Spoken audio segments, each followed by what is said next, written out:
my veins. Blue in one eye, red, white, and blue in my brain. I'm Bulldog born. Bulldog, that's my breed. I was born to follow where the Bulldogs lead. Welcome to Inside the Kennel podcast, ladies and gentlemen, boys and girls. We've got the dancing Dougie, Notre Douglas, 350 games for the mighty Bulldogs, the Charles Sutton medalist. But we've got Douglas James Hawken. Welcome to the podcast, Dougie. Paul, that is a magnificent rap. Thank you very much. And how you going there, Matty? Very well done, Paul. Beautifully done. He absolutely loves giving you a rap, Doug. He practices that, no doubt. And you know what? We're delighted to have you because we're going to talk about a really important bulldog in our history. It's Lin Jong. Amazing, Matty. Paul, amazing young man. I actually met him in Perth at a game in Perth at the hotel. I was actually staying there as well as the players were, and I actually got a bit of a shock of how tall he was. Matty, Paul, Matty, what's the old terms? Would he be 6'2", 6'3", maybe? Spot on. Yeah, he's 188 centimetres, so 6'2", I think that is exactly. Yeah. Yeah, it just shocked me, Paul. I really did, Matty. I met him, shook his hand. Lovely young fella. Very polite, respectable. And he started okay, but geez, he got better. And he just slowly got that progression and started to understand the game and learn the game. And then just tragically, Paul, Matty, the injuries cost him, didn't it? Big time. So what he might have been at the Dogs for what, 7 or 8 years? Would he have been, or? Yeah, well, believe it or not, it was 10 years, Doug. He was 10 years. 2012 to 2021, and to have only played 65 games, he was cruel by injury. There was obviously knee, there was a couple of shoulder, collarbones. He had a broken jaw at one point, and some soft tissue. So he was really, really impacted. Yeah. So Paul, Matty, it wasn't a lack of ability; it's just the fact that the injuries took its toll on his body, and he was a fairly lean sort of type of player, but again, had terrific balance, straight at the footy, not scared, tough sort of kid, used the ball fairly well. There's no doubt that the Dogs were rating him very, very highly because this kid had a potential to play a lot more football, but again, we'll say it again, those injuries knocked him over. But to come from where he's been and Matty, tell me a little bit more about Lin Jong. Can you tell me just, Paul, just a little bit more about him? Yeah, so his dad was from East Timor, and his mum was from Taiwan. And when Dad left East Timor to study, he met Mum, and then they emigrated to Australia. Had 5 daughters, and then Jongy came along as well. So the first AFL player of that descent to play at the highest level. So it's, an incredible thing. And I understand that, he didn't even take up footy until, his school years, and he was a basketballer before that. So he was a late bloomer, but just had a really fantastic vertical leap. And as you say, just a really athletic profile and just loved the game in the end. And, did his family incredibly proud. And the Dogs, who got him, Matty? Paul, who was coaching back when Lin Jong first started? Would it have been not Rodney Eade? No. Brendan McCartney was there because it was 2012. So yeah, Macca was there at that point. So he came through the rookie draft, and Macca, trained him up through the reserves, and he got his run not far after being drafted. He really progressed, and he got better and better as he got more games under his belt. And then, as we know, when you start playing 5 or 6, 7 years, you start learning the game, and this game is totally different for him, for Lin Jong, and he really improved a hell of a lot. And it's just sad that we didn't see a lot more of him, because he was really on the right track to be a very, very good player for the Western Bulldogs. I believe that, and I'm sure the club did too. And it's just a tragedy that we didn't get a chance to see him, as Paul just touched on, Matty, is through those injuries. That's cost him. Yeah. Can I ask you, Doug? You probably remember, a lot of Bulldog fans will remember his face. After he got injured in the might have been the elimination final in 2016, and he wasn't able to come back and play at senior level after that year. And the Dogs obviously went on to triumph. He ended up playing in the reserves final and almost got himself back. He was named as an emergency for the grand final. I saw him on the Bulldog float, on grand final parade day, and he was choking back, holding back the tears because so close and didn't get to play on that day. Do you think, Doug, that, just like in basketball, and we'll ask him this question as well, basketball, the NBA, I think they give a ring to anybody who's on the squad because you've contributed something to get them there. But, if you miss out, there's 44 players on the list. They can only play 22 on grand final day. Do you think it's deserved to acknowledge everybody on the list, or do you think is that going too far? Matty, Paul, it's a good question, Matty. I think that you might have players who have played 15 or 16, 17 games and then missed the last 4 or 5 games. And they've been huge, big part of the team and played some great footy along the journey. And they don't get nothing. They missed the boat. And that's probably a bit like, we're talking probably about Robert Murphy, aren't we? Well, there you are. I mean, he's a club captain, and he doesn't get a chance to hold that cup up because he did his knee. I got a feeling Mitch Wallace might have been in that category too. He probably would have played that side. Matty, very, very good question. And I think probably, I know you can't give everyone one, but it's probably blokes that have earned that. If you played over, say, 10 games or 15 games, you get him down as well. I think that, but anyway. Lin Jong, we didn't see the best of him, but gee whiz, he came along. He was exciting to watch. And again, when I didn't know how big he was, I was shocked how tall he was. Fantastic. Well, you know what? He's reaching the doorbell right now and pressing it. We're bringing him on in. Jongy. On you, mate. On you, Dougie. Thanks, mate. Welcome, Bulldog fans. It gives me great pleasure to introduce to you the first player of East Timorese and Taiwanese heritage. He donned the tricolours on 65 occasions and kicked 33 goals for the red, white and blue. It's Bulldog favourite son, everybody. Lin Jong. Welcome, Jongy. All right, mate. Thank you. Thanks for having me. Thanks, listeners as well. Absolutely. Jongy, look, we'd like to start the podcast by asking you in your own words, could you possibly describe yourself as a player? For those people who never got to see you play, what type of player were you? Geez, it's a bit of a tough one to explain. I don't think anyone's ever really asked me that. That's what we normally get. Yeah. We get that response, which is fantastic. Look, to describe myself as a player, I think I was a bit of a goer. I really tried my heart out. I'd like to think I was pretty courageous, pretty raw, pretty green, especially at the start of my career. But yeah, I'm trying to think of a single word, but I think a bit of a goer. I think that would be the best summary of it all. Yeah, you certainly were. And look, we understand that Dad came from East Timor and left the country to study. Moved to Taiwan, is that right? Where he met your mum, and then emigrated to Australia in 1985. How was it that the family came to move here? Yeah, so mum and dad met in Taiwan, and I guess, yeah, essentially like a lot of other immigrants came here for a better opportunity and a better lifestyle, where they had my oldest sister had her in Taiwan, and then they moved over to Melbourne. They had some family in Sydney, but why they chose Melbourne, I'm not too sure. It's a better city, I suppose. So there's the easy answer. But yeah, just just looking for a better opportunity, and dad and mum came to Melbourne, and dad started off as a cab driver. Mum, I think, was working in a restaurant. So yeah, it was a bit of a strange one for them to have a son to then play AFL. Yeah, bit of a unique story. Yeah. So how did that come to be? So I understand you you're a sporting sort of kid as a youngster, and turned to basketball, and then am I right in saying that you tried out footy as a school representative at primary school and started to enjoy that side of things? Yeah, it was. I was always sort of into sport.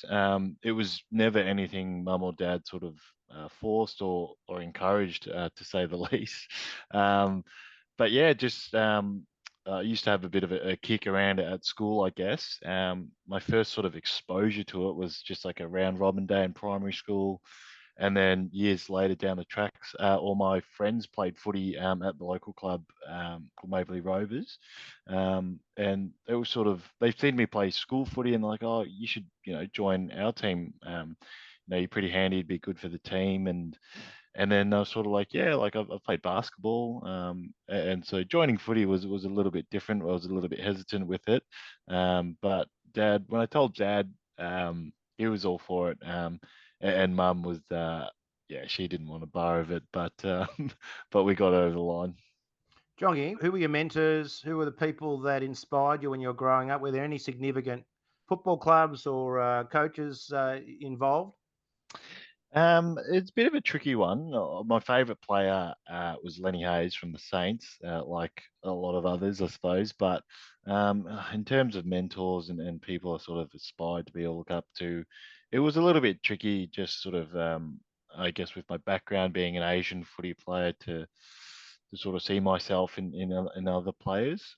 So there wasn't particularly any sort of mentor. And with Dad, obviously, being a huge support. It was tough because Dad didn't know anything about footy. So I was, couldn't really get any feedback like, I don't know, kids do from their parents about how I played or what he thought of the game. Yeah, so I'd say Dad was a huge one for me.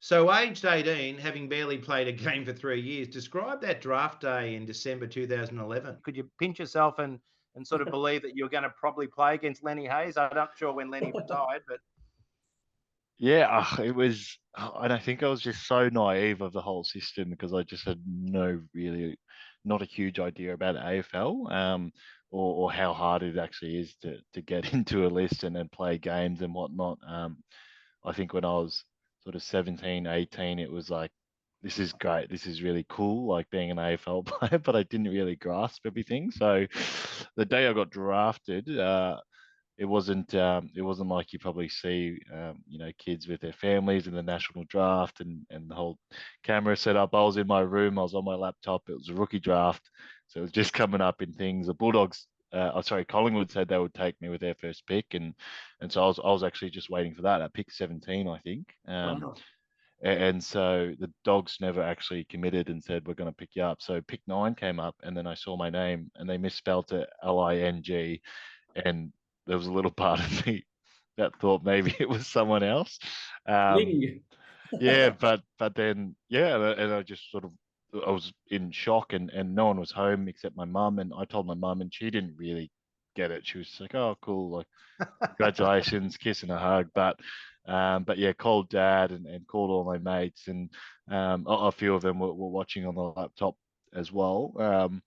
So yeah, pretty uneventful sort of draft day. Yeah. Wow. So here you are. You're 18. You've come down to the club. You're blazing a trail, I guess, as a first Asian player of your descent to come through to the club. What was it like walking in for the first time into the kennel and seeing all these seasoned veterans for the first time? Again, like so. I think that day, the next day, I had to come to the club to take a few photos and this and that, and me being my background, it drew a bit of media attention, a bit more attention than any other rookie drafts, and so that was a bit of a story there.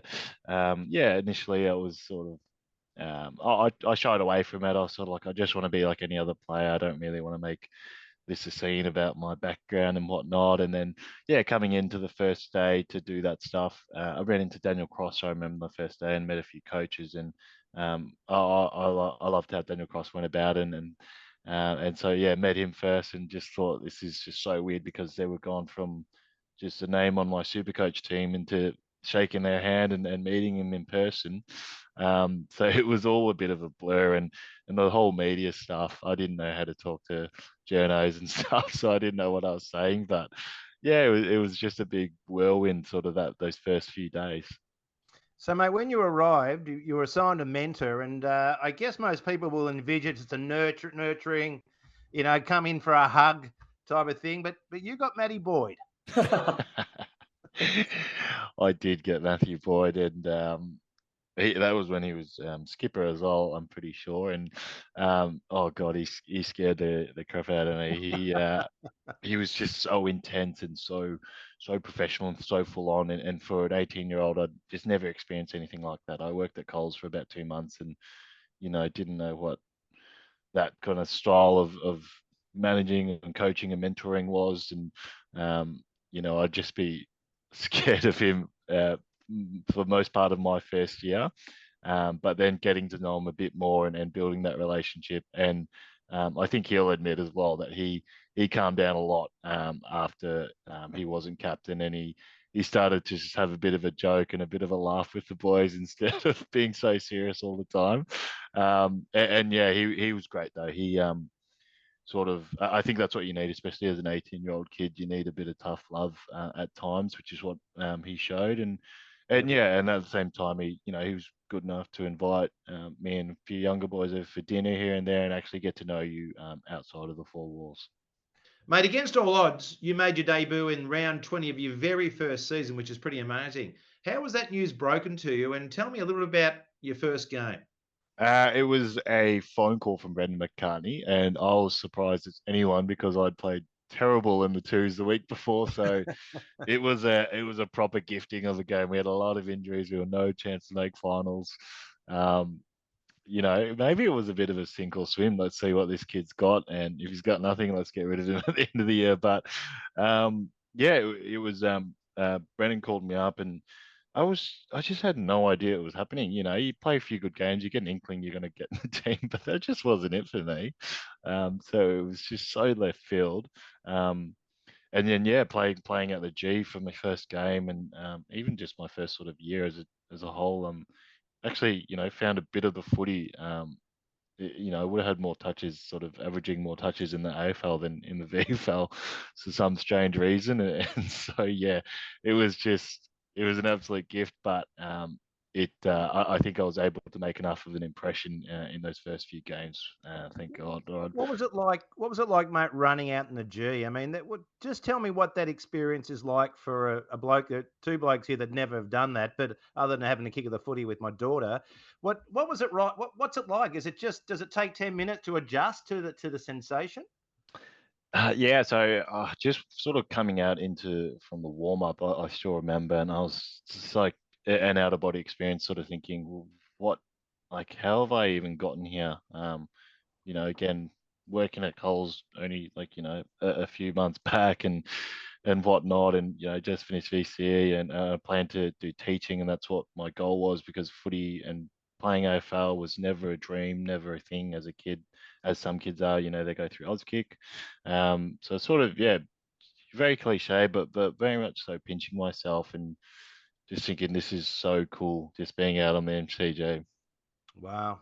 And post season that year, after your first season in 2012, the roller coaster and the ride of being an AFL footballer continued. I was in London at the time, and you came across with your entourage of teammates and got to play on the Oval, where the Aussies just retained the Ashes this week. And how was that experience going to London and being on an international trip with your teammates after first season? That was so weird.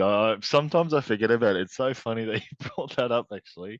Yeah, so I'd never been overseas either before that point. And so, like, everything that kept happening, I was like, this is just normal stuff. Like, when I played my first game, I'm like, this is like normal. This is part of being an AFL player.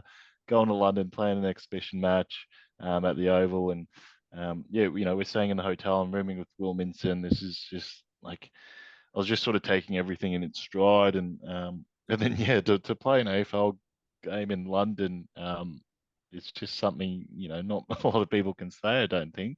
And so yeah, I was sort of, a bit ignorant though in that way, because after my first year and playing a few games in the ones, I was like, okay, like this is how it goes from now on, and little did I know there's a lot of backward steps, and yeah, it was a big rude awakening. But London was really great in terms of team bonding again after only just being there for a year. It was good to really sort of get to know a lot of people, and yeah, we had a few beers on the trip and whatnot. So it was a great trip.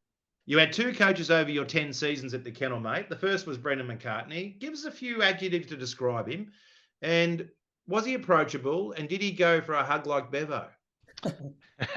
I can't recall ever having a hug from Brendan, but yeah, that was his style. He was real old school. He cared. He really cared a lot for the players, but he showed it in a much different way.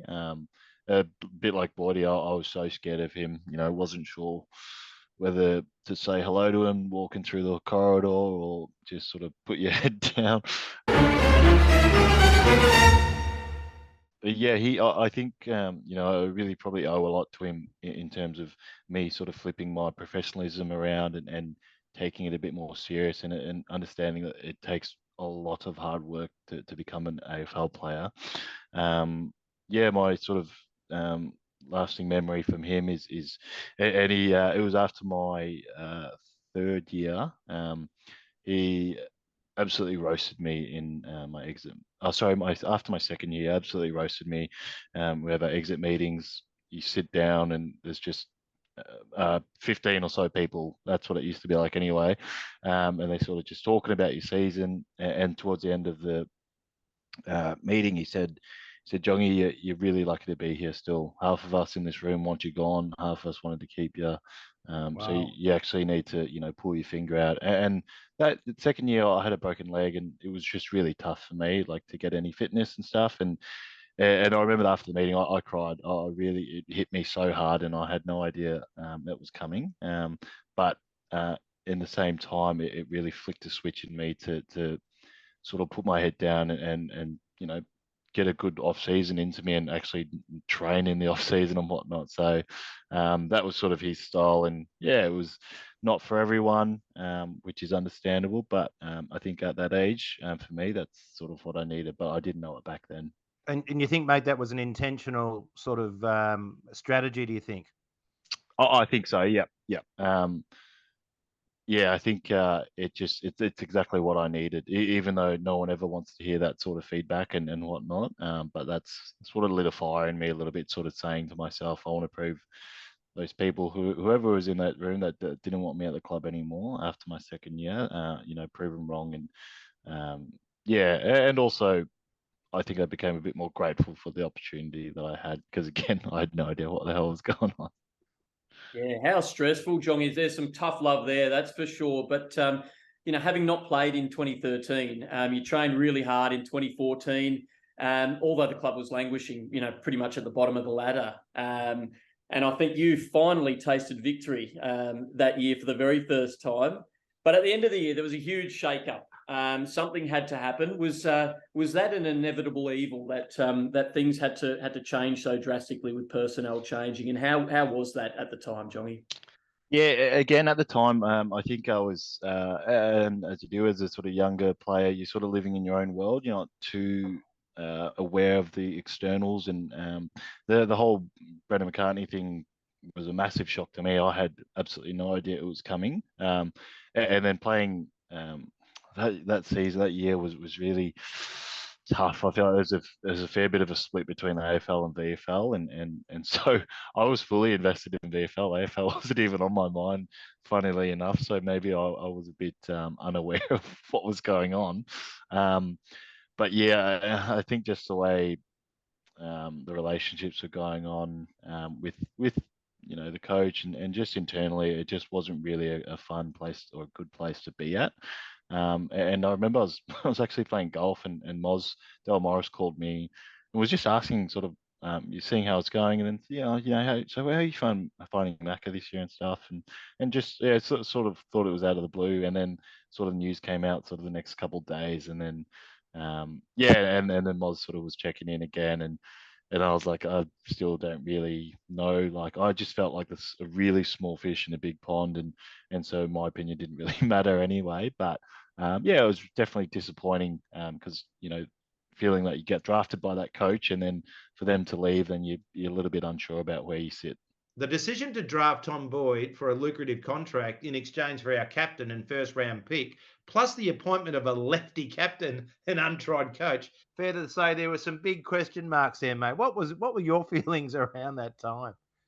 Um, yeah, again, like just being so young, I'm just like, this is like a reality TV show, like a new coach. And I'd never heard of Bevo ever in my life. I was aware of Tom Boyd, but sort of, and sorry, those 3 years I spent with Brendan McCartney as well, and Ryan Griffin was an absolute god. He was something else. He was a seriously good player. So to hear that he wanted to leave as well, and again, I didn't speak to Griff, so I had no idea that was coming. So it came as a huge shock. And yeah, it was sort of when you look back now, it was certainly a crisis time for the Dogs. For me, I was just in my own, as some AFL players are, just in your own head.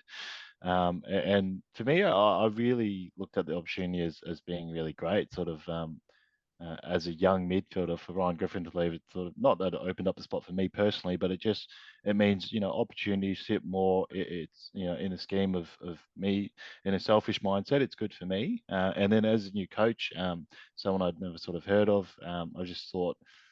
It was a huge opportunity for me to sort of make an impact, and we just won the VFL Premiership after that year, and I'd played pretty well in the finals, and thought I was sort of ready to make that jump, and I sort of hoped I could make a good impression on the new coach.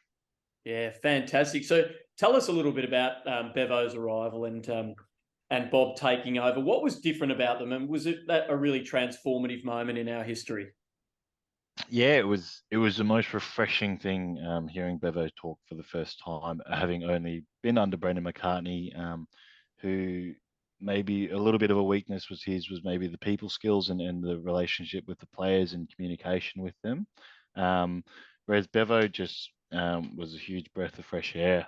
He just he seemed really down to earth. Real casual, as most coaches are at the start of their tenure. But he sort of, we had a big team meeting, and we spoke about, he talked about what he sort of believed as a person, and he had a background in I can't remember, working for the government maybe, and just talked a little bit about that, and what he believes that we can achieve as a team. And yeah, and he sort of had this mantra. It was about 1.5 men. It's always about you look after yourself, and then you look after a little bit about your teammate, and that's not only on the field but off the field.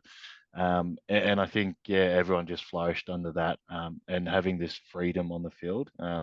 It was noticeably different in 2015, our style of play, and that instilled just so much belief amongst the list, and just it was just a really fun and great place to be at. In 2015, you had your breakout year, mate. Tell us about round one for that season and the injection of belief from beating one of the flag fancies first up. Tell us about that game. Yeah, that round one, I think it was a Sunday, probably in the twilight spot. It was again, like, it was just so we forgot everything about the past few years, and you just looked around, and we were still very young back then, but we just had so much sort of belief, and we were just having fun doing it. Our game style was sort of, Bevo never really had anything set. It's like, yes, there's ways that we can do this, but when you're out there, you're the ones in control, and whatever you choose, your decisions, we just sort of back you in.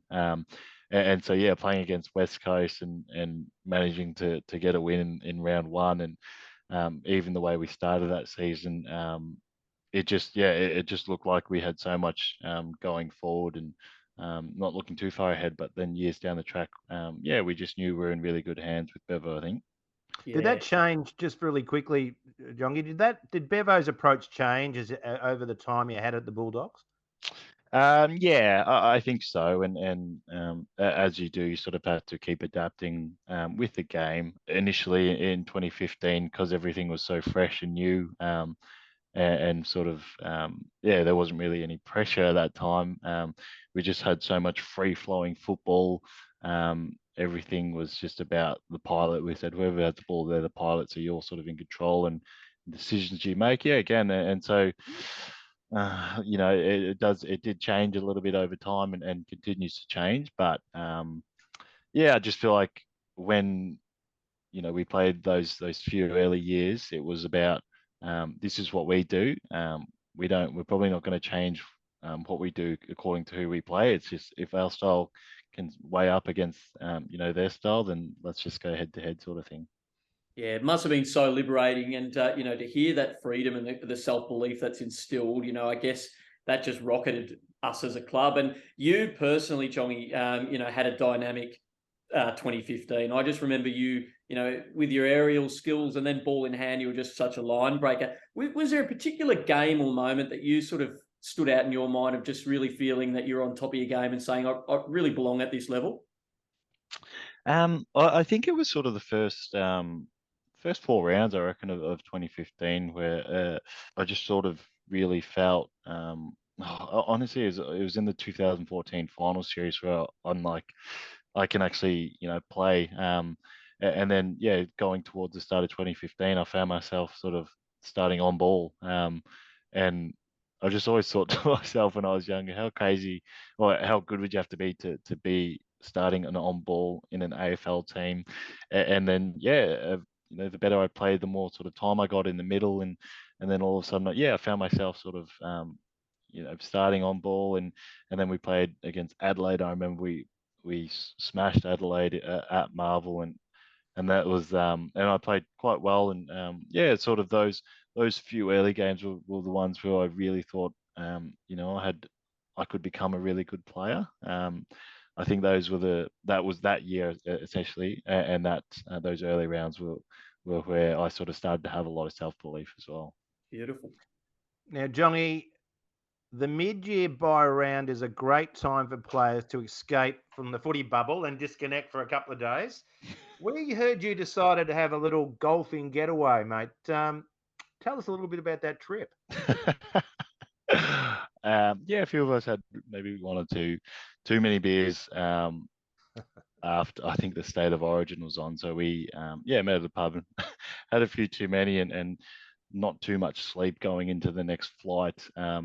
And so me and Lockie Hunter, we had our golf bags and going into the large luggage sort of drop off. And lo and behold, we run into Luke and his wife, and Dana just looked at us and just said, "You guys need to go to bed." And Bevo didn't even, I don't think, acknowledged us because he was we were just did not look in good nick. And then coincidentally, we were on the same exact flight as him, same as Ash Hansen and the rehab guy Nick Stone. And yeah, we just we looked pretty rough, and it wasn't a great look. Well, you redeemed yourself, Jongy, because the 2015 finals came around, and here we were for the first time in a number of years, having languished, as we said, at the bottom of the ladder or near there for a while. Suddenly the belief was back, and you had an absolute cracking game in your first final at AFL level. Can you tell us about that day? It was a day of ecstasy that ultimately ended in agony, but there were some incredible moments for you. What was the experience like?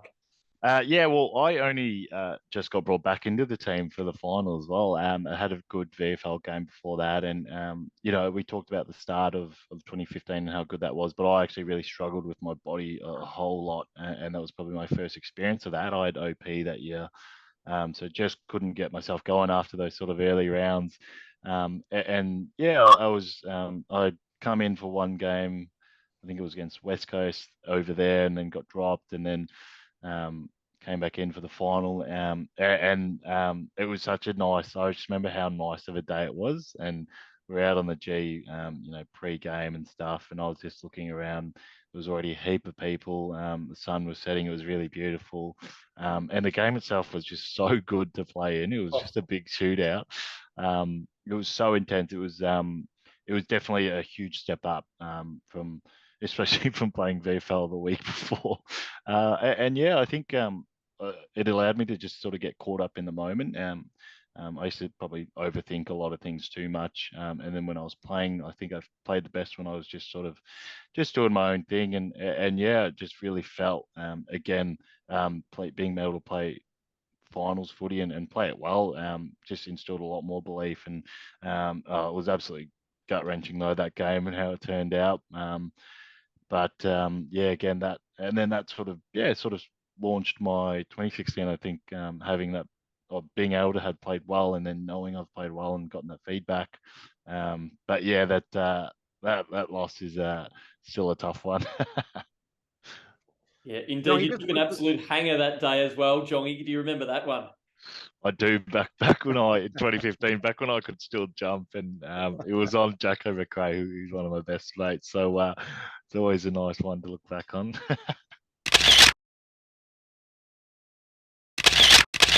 Johnny, just quickly, you mentioned VFL. What was for some players, if you're an outside player and you go to the VFL, it can actually be more difficult to get a kick than it is playing centres. How did you cope, and what was the difference when you went back to get some form in the VFL very quickly? Yeah, I can definitely. I think I've been on a little bit of both sides.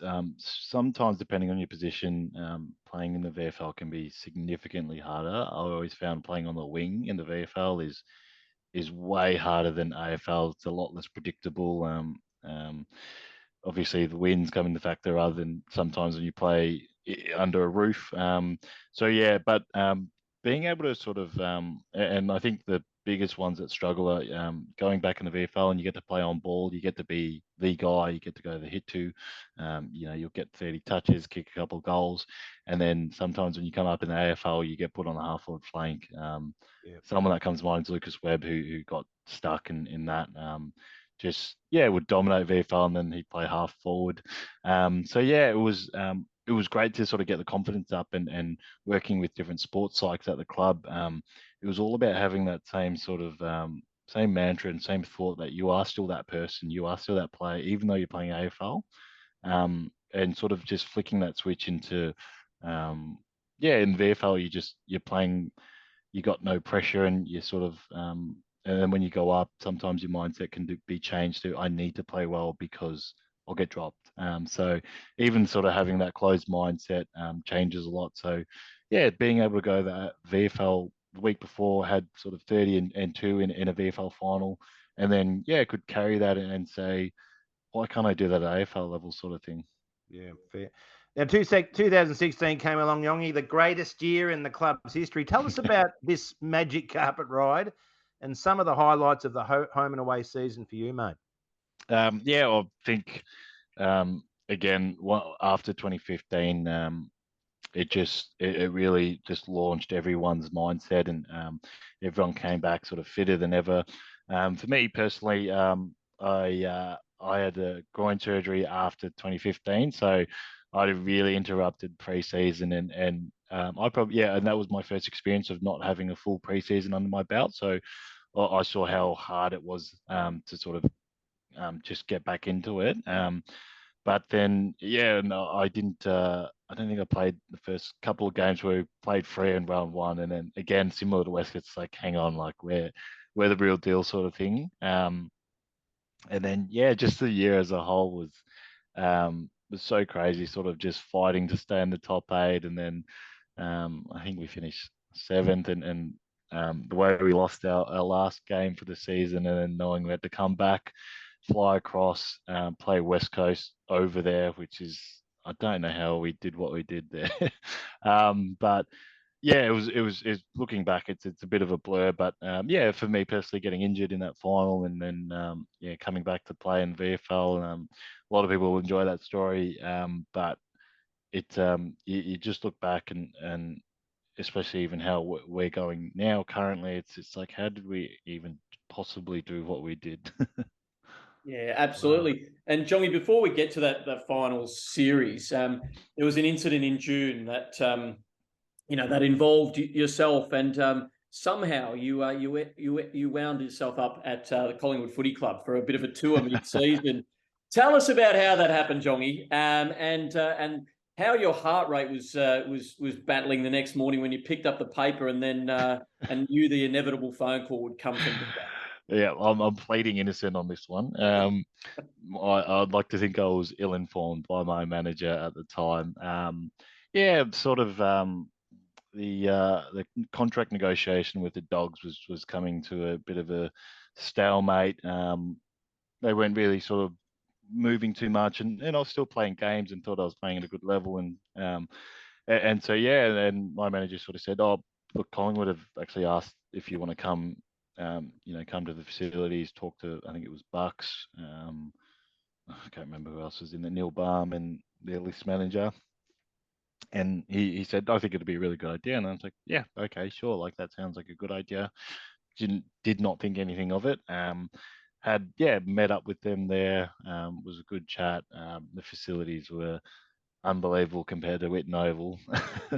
And yeah, was sort of walking around, and then it was at night, so I reckon it would have been like 8 p.m. or so, and so no one was there. And then we're walking around the weights room, and then all of a sudden there's a couple of VFL players, and I sort of didn't really think anything of it. And the next day at training, my manager calls and was like, "Oh, just a heads up, this is going to be out in the paper." And I still really was a little bit naive, and I was sort of like, "Why would this be in the paper? Like I'm Lin Jong. I'm not anybody. I don't know why anyone would care, but apparently it's not a good thing to do." Which I learned the hard way. And then the following day, walking around real sheepish at the club in the locker room, everyone's already cracking gags, as you would expect. But Bevo called me when they told the club it was coming out, and he was he was fuming. He was sort of like, how could you do this? How am I supposed to play you? How can your teammates trust you? What are you doing, mate? Possibly this is a huge distraction for us. And I felt horrible. I felt terrible. Um, Pretty much in tears at the end of the call. But then he called back, and maybe 15 minutes later, was like, "Sorry, mate. Like, I was a bit emotional, this and that. We'll talk tomorrow." Jason McCartney, our list manager, completely understood that's the business. Like, heaps of players would have done it in the past, just not gotten caught. And so Bob thought it would be a good idea to sort of just clear the air. And in our team meeting, he just had a picture of me with full tattoo sleeves and a Collingwood jersey and a few teeth missing, just to lighten the mood. And so it was okay. So I played that week, but I was still in my own head. Mate, you went back and you pretty quickly won the trust of the group back with your trademark courage. And then the club found itself on that historic run to the finals, going to Perth to play the Eagles. Nobody gave us a chance. You were seriously injured in that game and required immediate surgery, mate. Did you think the dream was over at that point, and what unfolded next?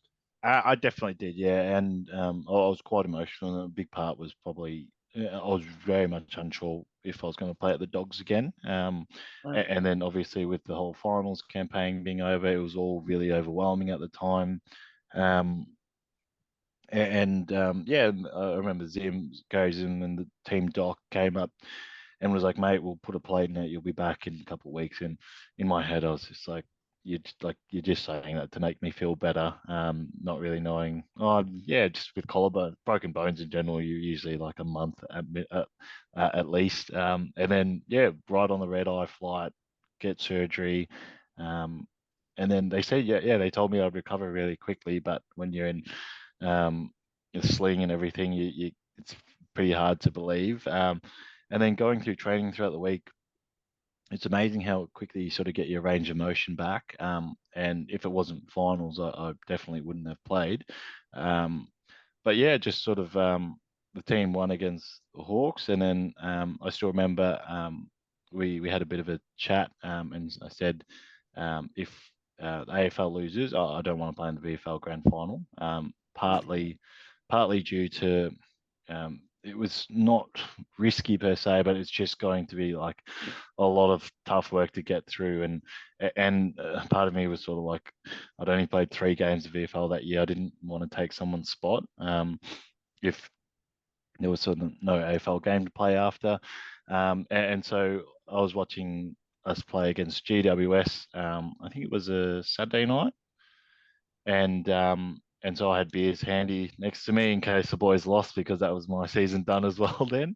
And then I had a bowl of pasta as well because I was playing possibly in a VFL Grand Final the next day. So I didn't find out till obviously the game end because it was so close. And then yeah, they won, and then I was like, all right, I got a game to play tomorrow. And and so yeah, that's pretty much how that all sort of unfolded. Wow, what an evening and a roller coaster that would have been. We were up and about on our sofa, so I could imagine you. And you probably made the most miraculous time frame recovery to come back from a collarbone break and to then line up in a VFL Grand Final not 2 weeks later. It's an amazing achievement. And not only did you do that, but you ended up winning the Best in Ground award. Was it Norm Goss medal? Is that the Yeah, name of it? that's it, yeah. And what an experience, and you gave yourself, I guess, every single chance to put yourself in the frame for selection for the grand final that following week. Can you just briefly tell us the strapping and what got you across the line in that grand final? Yeah, yeah, it was even sort of reflecting. I just don't know how I did it. They said, there's no risk. You've got a metal plate, but just mentally, it's just it was a really difficult thing to overcome. And so yeah, we never discussed sort of taping the other shoulder previously. I just rolled in game day, got prepared as usual, and one of the physios, Sarah, came up to me and said, "Oh, Jake and Zim want you to strap the other shoulder, just in case, they go after you." And I just shrugged it off. I was like, "No, I don't want to do that. Like, don't. It's going to make me think more that I've got a freshly cut up wound there on my collarbone. Like, the less I can think that I'm coming back from injury, the better it is for me mentally." And so I've just run around, warmed up, and come back and like, no, they really want you to do it. Chris Bauer, head physio, was there as well, and said, "We think it's a good idea." And I said, "Okay, just like do it, just do minimal strapping so I can't feel anything. If I don't like it, I'm just going to take it off." And they're like, "Yep, all right, at least just consider it." And then, yeah, and in my head, I was like, they're not going to come after me. Like, I haven't played VFL for a while. I don't really think they're going to go after me. Just before the first bounce, they just went smash into that tape shoulder. And it was, yeah, it was just not even, it was just like strapped for nothing. Like, it wasn't even it wasn't even protecting me in any sort of way. But they just, yeah, they kept going after. If I handball and go to run, they just go to check me every time. And then after the game, sort of next couple of days, my good shoulder, my left shoulder was just so bruised and battered, I could barely lift it because they would just went after it so much. So thank God for them for suggesting that idea, because well, my plate still ended up bending at the end of it all. So yeah. Wow. I think you started a trend in all country football since then, Yongi. It's the old Yongi effect. I think. One mate of mine wanted to put it on the strapping on the wrong ankle, but anyway, that didn't quite work. So, mate, take us inside the four walls of headquarters on Grand Final week. We had just won the prelim into the Big Dent. Describe the week for the club and your own roller coaster. Not being, uncertain around whether you were going to be lucky enough to be selected. What was that week like? Wow. Yeah, it was just really strange, because after having won the premiership for the VFL, we weren't allowed to drink or celebrate as in a normal fashion per se. We sort of said, as a whole club, even perhaps some guys who weren't really a chance to play in the AFL Grand Final, we just said, as a whole, they don't want anyone drinking and whatnot. So going from sort of that high, and then into just really tamed celebrations, was really strange. And then, but throughout the week was so amazing. The open training session we had, all the fans there at Whitten Oval, the grand final parade, was just so surreal. Again, and we've spoken about sort of my journey at the start, so it's just, again, such a strange thing to even think I was, on the back of those utes and whatnot.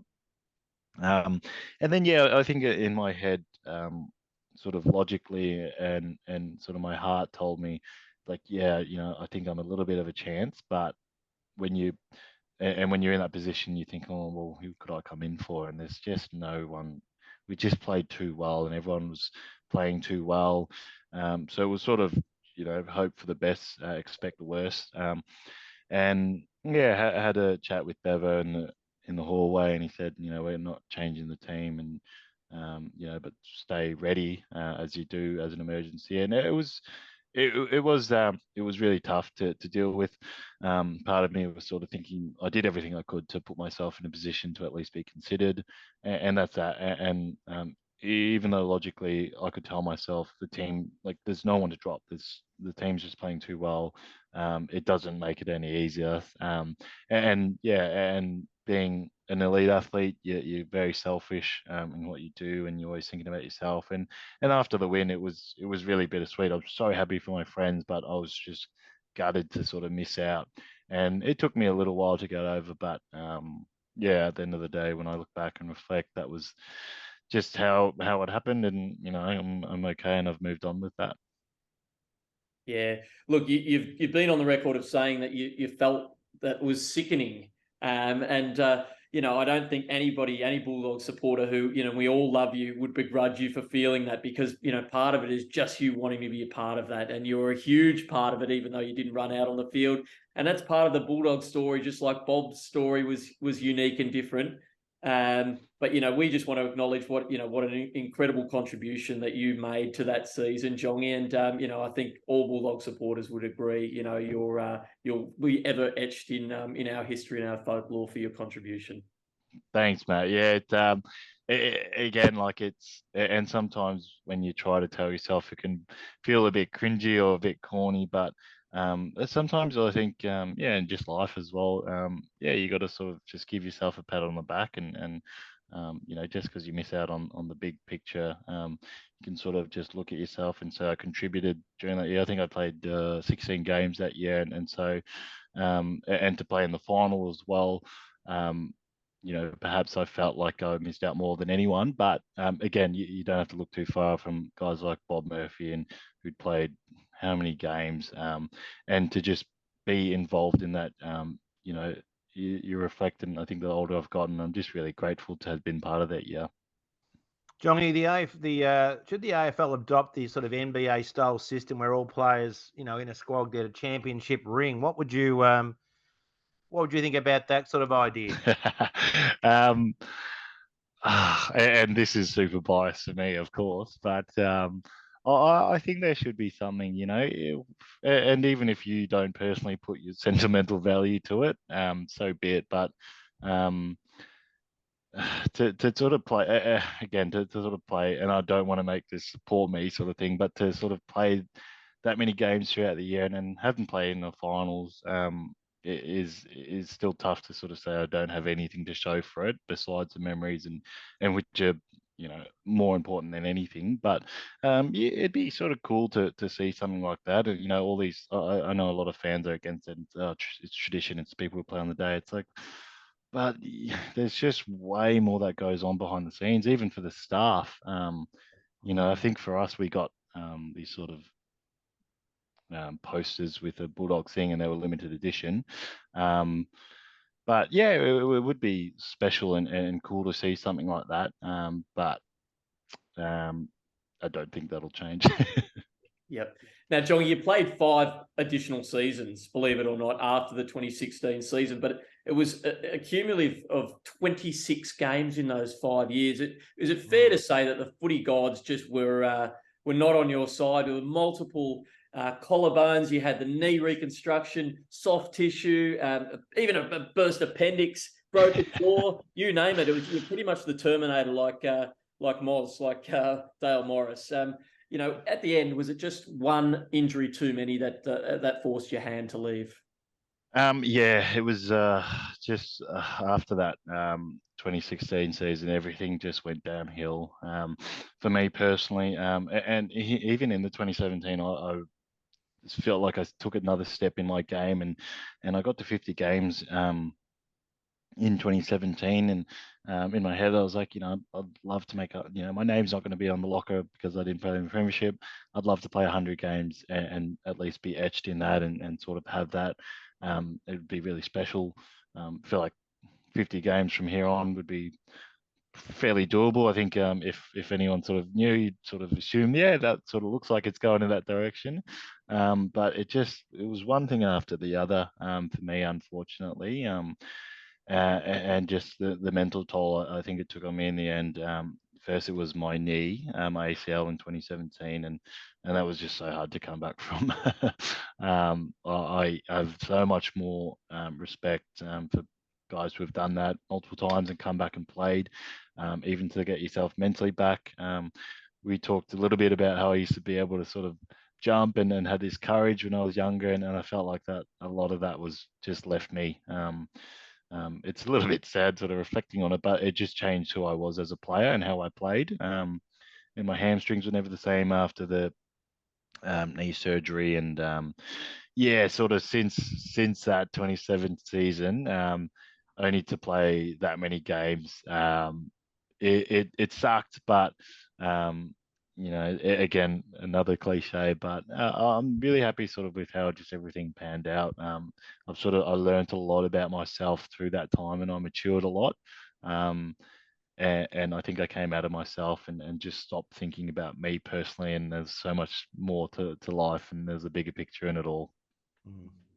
Mate, aside from your injuries, which you've just shared with us, you had a lot of challenges with mental health as a player that you've alluded to, and you've moved into that space, post footy. Are the pressures in the game today more challenging than ever? And what are your point of view about what players go through, in this period of time? Yeah, I think it definitely is with social media and whatnot, and guys, and they just will just say stuff without any sort of thought about what impact it can have on someone.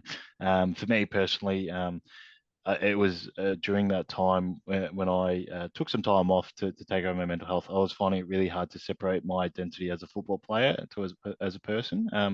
Again, with the injuries, it was really hard to play good footy after you're getting injured so many times. And all of a sudden, it was like, okay, well, I'm just not the same player as I used to be. I'm not good at footy, which means I'm not good as a person, which means my self-worth, because people look at me as a football player. It means I'm worthless, essentially, is what I was telling myself. And I just had this really bad mindset, and I couldn't snap out of it. So yeah, eventually talking with a lot of people and doing a lot of work in sort of growing beyond that, and looking at footy as not the be all and end all, but it's so hard when it's all encompassing, when it's always in the media, when your livelihood depends on it. I know people, and it's so easy to say it's just a sport, it's just a game, but when you're an AFL player and you're an elite athlete, it's every single thing to you, I think. Wow. And look, Johnny, as supporters ourselves, watching it's an emotional game. All sports are, and when you're that invested, emotions can swing with results, or even just contests. And we sometimes see on social media that you've just touched on, some comments that they're stinging, and they can be so vile and toxic. What's our what would you say to a person watching this, and what's our duty as supporters, in terms of how we communicate, how we feel, how we support our players? It's a tough one. Like you said, it always comes from emotion, and and it's hard for me to comprehend a little bit or sympathize, because for me, I'm sort of like, why do you feel the need to post anything or comment if it's directly at a player? It's like, oh, the team played really bad, whatever. But if you're saying this guy was so bad today, he should be delisted, this and that, I don't really, I find it really hard to understand why people feel the need to do that. You can talk to your mates about it personally, sure, but to put it on a public forum and talk that way, for me personally, like, I'd always see a few comments here and there about me sometimes, and it was really hard to regulate my emotions around that, and sort of knowing, players they're not doing anything bad on purpose. That's the last thing we want to do. Something I learned was sort of, especially the way I talk to myself, was don't say anything you would about a friend, like, to yourself. So treat yourself a little bit as a friend. So, with people making comments and whatnot, imagine you just wouldn't talk to your friend like that. So why would you talk to anyone else, or a player like that? Yeah, thank you so much. We really feel those words, and we feel your pain and that frustration. So if you're listening to this, guys, and you feel yourself as a supporter, please be positive, and back our champions, back our jongies and our boydies, because, they need your support, that's for sure. And you thrive from it, don't you, from those positive comments? Yeah, definitely. And again, like it's a normal thing to have these, negative reactions and whatnot. But then just, think about maybe posting a comment here and there. Just have a little read and yeah, just sort of ask yourself, would you say this about a friend? Why would you say it about a footy player who's trying their best? Maybe that's it's too simple, but yeah, I don't know.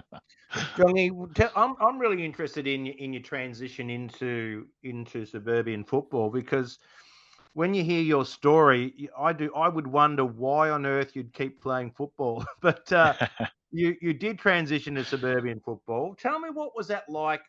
I mean, it sounds like mentally and physically you were done. Mm.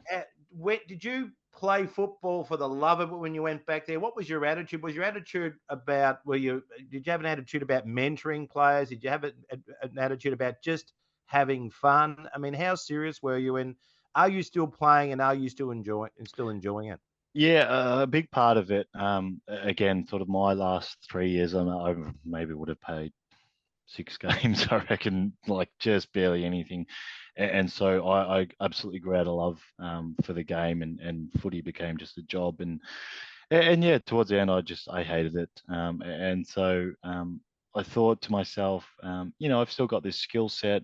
Um, with suburban footy, it can be really helpful to get you a job and get you a look into any sort of workforce. And yeah, a big part was like I think I still love playing. If I can just be out on the park and meet new people and be in a new environment, that would be good. And yeah, this I played at Montmorency and they helped me get a gig out of school. Kudos to you too, because I didn't last too long with the kids. um, but yeah, so a big part of that was, and now I'm currently playing at Mulgrave, which is my old junior footy club, again to rekindle that love, and I'm playing with just normal school friends, so it's been really great. But to probably no one's surprise, I've been fairly injured these past 2 suburban years, so it's not going too great. Yeah, well, hopefully you get back on the park, Jongy. Jongy, a couple of things before we leave you. We just want to start by just asking you, who's your best opponent ever? And then we'd love to hear the best teammates, and I'm sure there'll be a few of them that you had a chance to play with at the Dogs. Yep. Okay. Toughest opponents. I used to have a bit of a tagging role early days, and Paddy Dangerfield is a star. I don't know why he cops so much, why people think he's bad. He's one of the all-time greats. Played on Dusty a couple of times, who, whenever I thought I was fit and firing, it was pretty humbling playing on him and how strong he is. And then I think in my first year, I played on Jimmy Bartel for a little bit, and just thought he was unreal. So probably those three, and Nat Fife. Sorry, again like Dusty, he just sort of really embarrassed you at times. And then yeah, as far as sort of best teammates, the Bond he's for me. He's going to be the best Bulldog to ever play. Easy for me to say because I didn't really watch much footy when I was younger, but to me, I don't. It'll be hard to for anyone to be better than him. Jack McRae, as a person, as a teammate, as a player, always flies under the radar. And I think it says a lot about his vice captaincy in the past sort of couple of years about what he means to people and players at the club. He's someone who's absolutely matured and grown outside himself. He went from probably the most selfish person I've been to a very selfless person now. And then I think Matt Boyd as well. I think when you look at the 2015, 2016 season, the way he evolved as a player, but as I think a person, as a teammate, he just really flourished, I think. And it's sort of no coincidence that he sort of just relaxed a little bit off the field and found his football was sort of reignited. And then probably Easton Wood, his 2015 season was just something else. It was incredible. And I play social basketball with him now actually, and he's still got it. Yep. Well, he's a bit of an all-rounder, isn't he? He plays cricket, he's basketball, he's a footy star. He can do everything. I actually remember you, and this is for some of the supporters who don't realise just the grind and the hard work that goes on. During pandemic, I crept out of my 5K radius and snuck down at the Whitten Oval one day and saw you and Easton just having a kick around, in the middle of that lockdown, and just the extra hours that go into it behind the play to get yourself in peak form. And I could see the bond that you had with Easton. Yeah, no, it was great. But talking about those extra hours, I do not miss them at all. Absolutely. Well, Jongy, do you know what? You're not going to miss this because we're putting you back in the hot seat just one more time, all right? We know you thrive under pressure, and we end all our podcasts with a 1 minute, 60-second Bulldog Brain quiz. Okay. Without a word, I love this, mate. This is good fun. You've got no warning at all. We're going to give you a tiny bit of power. Paul and I let you choose the category here out of 2 we select, all right? So we've got a category of Bulldog surnames starting with B. And this is throughout the history since 1925, Jongy. So you don't know. God. Or do you forget I'm an Asian kid growing up, by the way? So apologies to any listeners out there. Or you've got Bulldog goal kickers. All right. So which category takes your fancy? Oh God. Let's go surnames. Oh, okay. Fantastic.